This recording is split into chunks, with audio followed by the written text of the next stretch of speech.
पांडिचेरी, वो नगरी जिसे श्री अरविंद और श्री मां के आवास ने पावन तीर्थ बना दिया। यहाँ का श्री अरविंद आश्रम एक नए विश्व का शक्ति केंद्र, नई सभ्यता का विकास स्थल माना जाता है। ये योग और शिक्षा के क्षेत्र में अनुसंधान की प्रयोगशाला है। पूर्व से, पश्चिम से, दुनिया के हर छोर से लोग यहाँ इस भावना के साथ आते हैं कि वे यहाँ रहकर धरती पर दैवी अभ्युदय के लिए काम करेंगे।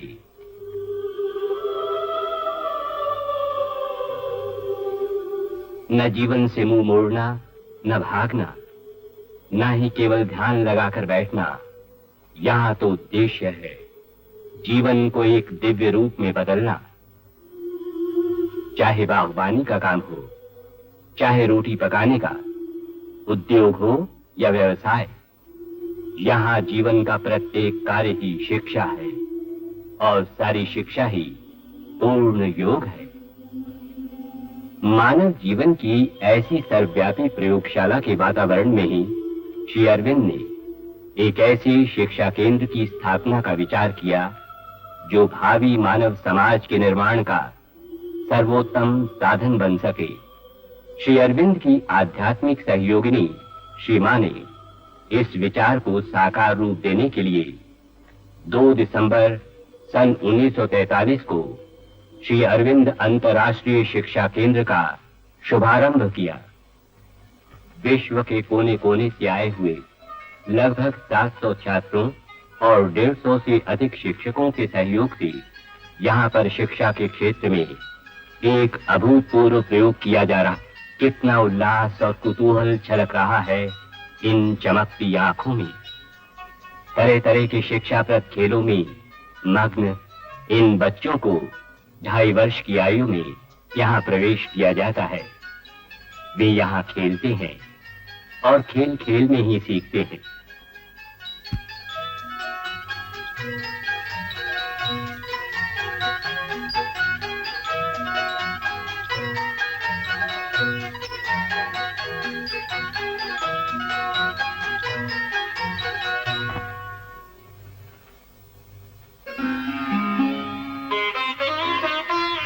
वे अंग्रेजी, फ्रेंच, संस्कृत तथा अपनी अपनी मातृभाषा में गीत गाते हैं।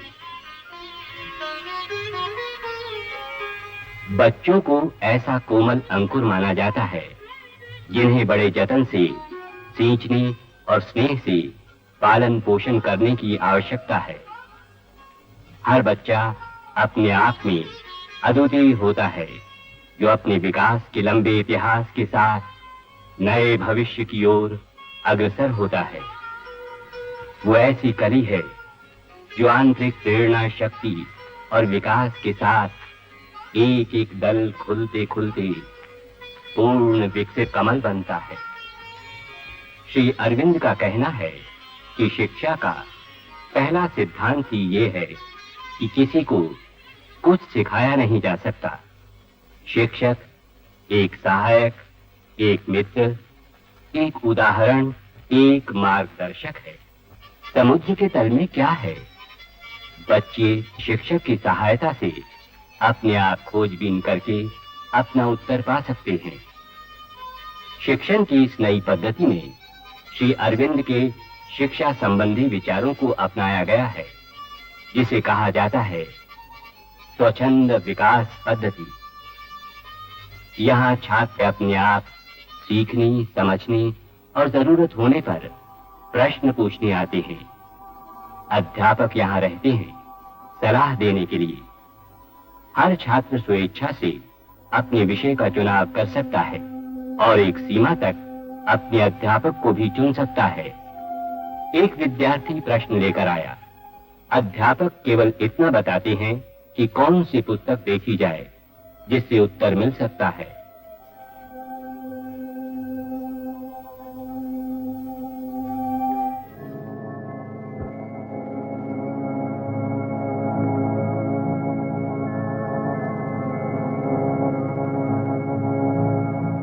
We know in general what is integral education, but Can you tell us what it means precisely?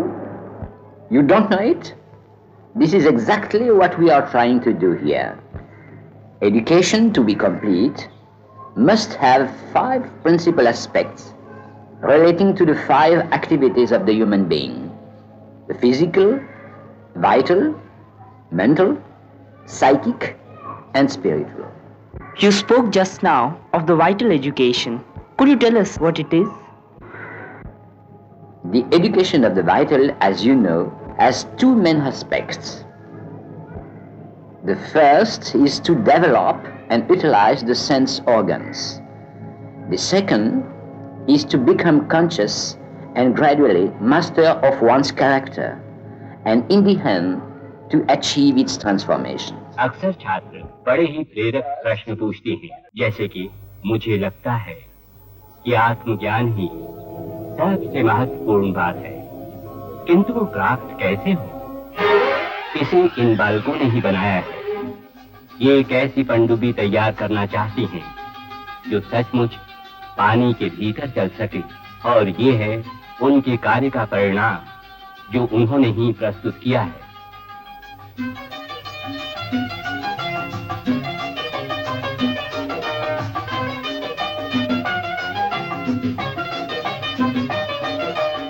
इस अंतरिक्ष परियोजना को देखिए, पूरी तरह से सही माप के अनुसार औसतन 12 से 14 वर्ष की बालक बालिकाओं ने इसका निर्माण किया है।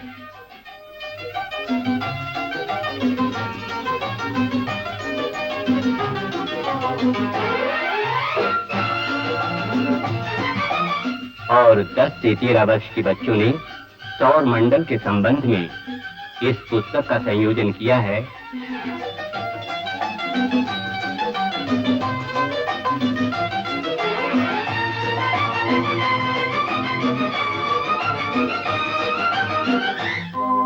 उच्च अध्ययन करने वाले छात्रों के लिए भी स्वच्छंद शिक्षा पद्धति ही अपनाई जाती है। ये पद्धति स्वच्छंद इसलिए है कि ये पहले से गढ़ी गढ़ाई नहीं है, किसी पर थोपी नहीं जाती। ये पद्धति स्वच्छंद इसलिए है कि इसमें मार्गदर्शन बाहर से नहीं, अपने आप से, अपने भीतर से, अपनी अंतर आत्मा से मिलता है। श्री मां का कहना है कि स्वच्छंद विकास वो विकास है जिसका अनुशासन आत्मा से होता है। वो स्वभाव, परंपरा तथा पूर्व कल्पित विचारों का बंदी नहीं है।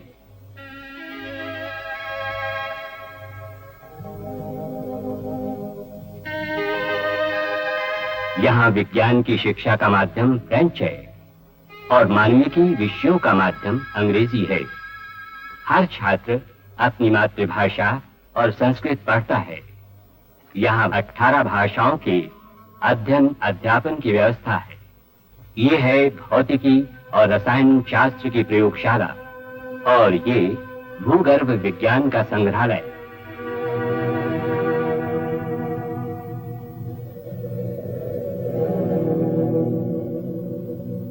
ये कार्यकारी कंप्यूटर छात्रों ने ही बनाया है। भौतिकी की एक महत्वपूर्ण परियोजना में लगे हुए इन छात्रों का मार्गदर्शन कर रहे हैं फ्रांस के एक विख्यात भौतिकीविद।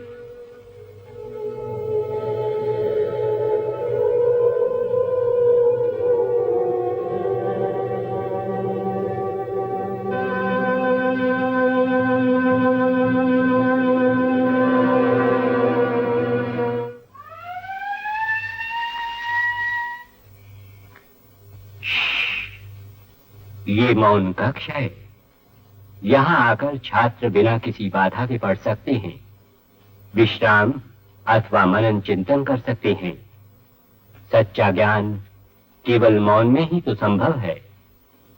मौन कक्ष आत्मा के पोषण का स्थान है।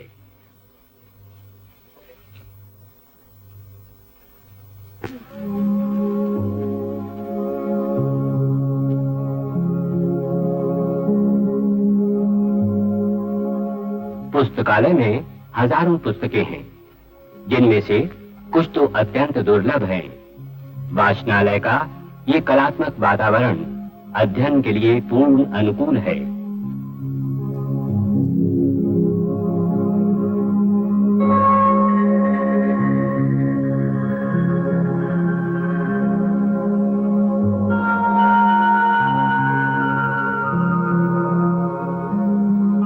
यहाँ पूर्वी और पश्चिमी कलाओं की विभिन्न विधाएं घुल मिलकर नई विधाओं और नई शैलियों का विकास करती हैं।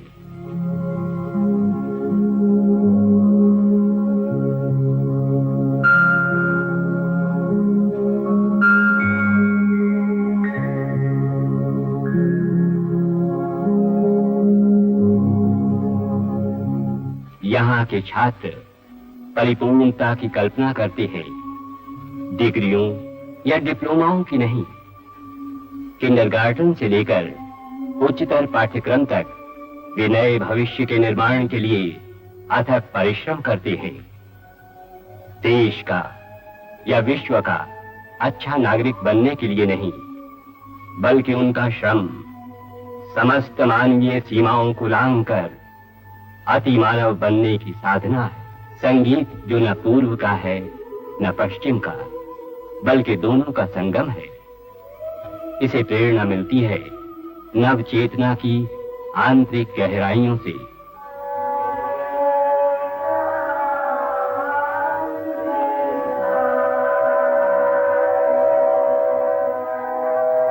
ये शिक्षा केंद्र अंतर्राष्ट्रीय केवल इसलिए नहीं है कि यहाँ विभिन्न राष्ट्रों से शिक्षक व छात्र आते हैं, इसलिए भी नहीं कि वे यहाँ मानव मात्र की एकता को पहचानते हैं, बल्कि इसलिए है कि वे यहाँ कला के तमाम रूपों, साहित्य, संगीत, नृत्य, नाटक आदि में अंतर्राष्ट्रीय एकता की अभिव्यक्ति करते हैं।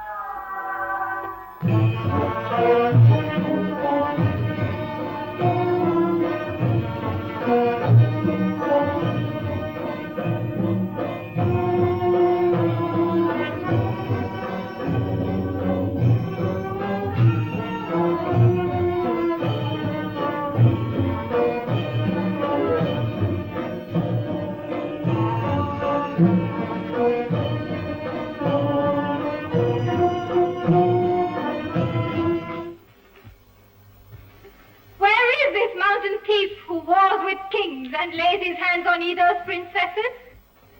I am the man. Bappa, the outlaw.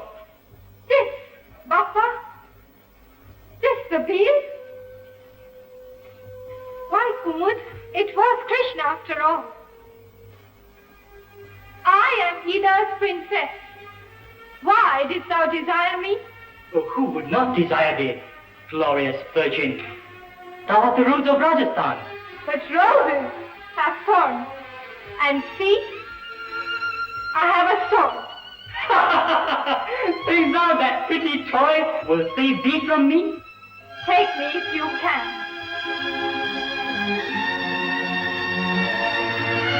Thus then I take you. Foul play! Foul play! It was not fair to rob me of my sword. Call you this fighting? I'll not use myself.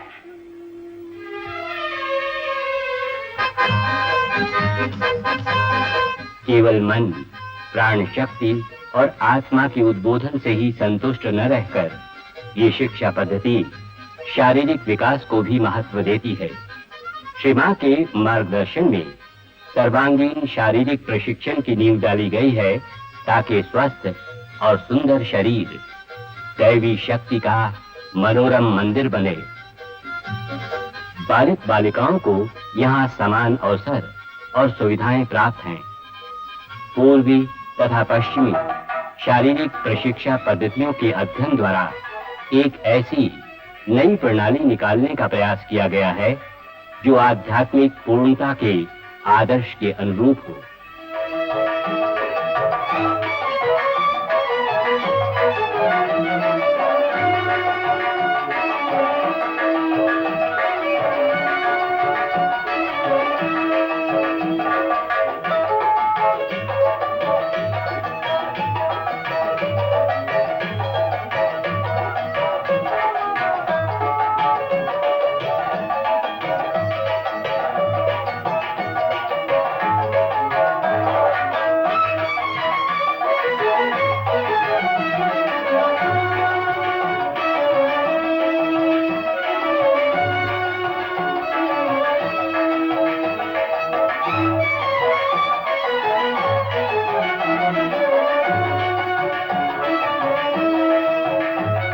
यहाँ नए विचारों का हमेशा स्वागत है। दुनिया भर से आने वाली पुस्तकों और पत्रिकाओं द्वारा नित्य नए विचारों से संपर्क बना रहता है। केवल जानकारी प्राप्त करना ही शिक्षा नहीं है, ये व्यक्तित्व के विकास की प्रक्रिया है। खेल के मैदान में बच्चों को साहस, तत्परता, आपसी सहयोग, नेतृत्व का अनुशासन और हार तथा जीत दोनों को सद्भावना के साथ स्वीकारने, इन सब गुणों के विकास का अवसर मिलता है। हर वर्ष 2 दिसंबर को शिक्षा केंद्र की स्थापना दिवस के उपलक्ष्य में विभिन्न शारीरिक व्यायामों का प्रदर्शन होता है।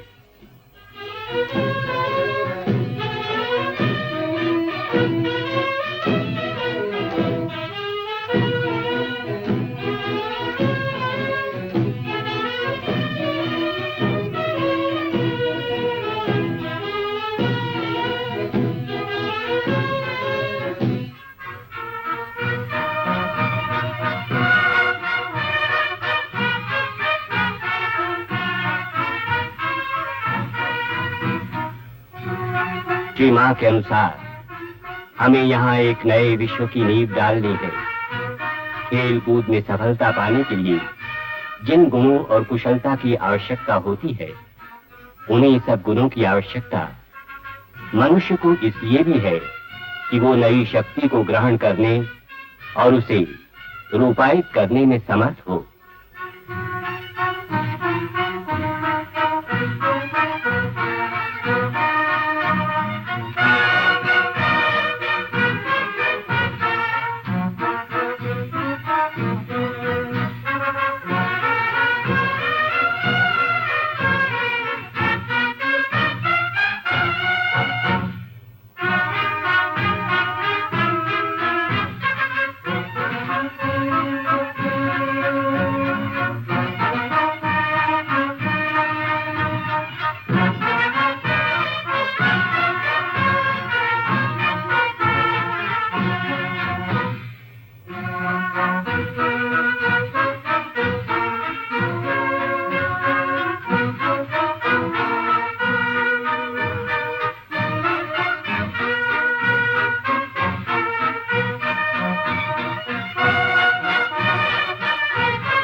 शिक्षा अंतरात्मा की खोज का एक साधन है, क्योंकि केवल वही जानती है और बता सकती है कि जीवन में उसकी वास्तविक भूमिका क्या है और उसके लिए किस प्रकार की तैयारी चाहिए।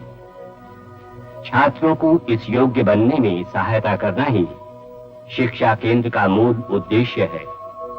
छात्रों की प्रार्थना में यही बात सुस्पष्ट है। प्रभु, हमें वैसा ही वीर बनाओ जैसा हम बनना चाहते हैं। जो अतीत टिका रहना चाहता है, उसके विरुद्ध अनागत भविष्य के महान संघर्ष में हम सफलता प्राप्त करें, ताकि नवीन तथ्य उद्भासित हों और हम उन्हें अंगीकार करने के लिए सदा तैयार रहें।